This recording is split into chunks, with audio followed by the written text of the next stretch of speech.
பம்பரம் போலாடுறிய எதுக்கு? நித்தம் சாமி வந்து ஏறிடணும் அதுக்காக. தொப்புள தங்காட்டுறிய எதுக்கு? மாமன் பம்பரம் தான் விட்டுடணும் அதுக்காக.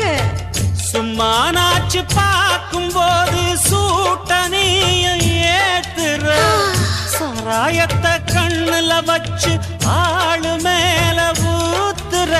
காஞ்ச மாடு கம்புலதான் பாஞ்சது போல் தெம்புலதான் நீயும் மேய பாக்குற. மூட்டை தூக்கும் மாமாய் அழகு மான தூக்கலாமா? மாமன் வீரம் என்ன அதத்தான் நானும் பார்க்கலாமா? சங்கதியெல்லாம் தெரிஞ்சும் ஏயா சொதப்புற இப்படி? சங்கதியெல்லாம் தெரிஞ்சும் ஏயா சொதப்புற இப்படி? சொர்க்க வாசல் கதவு உனக்கு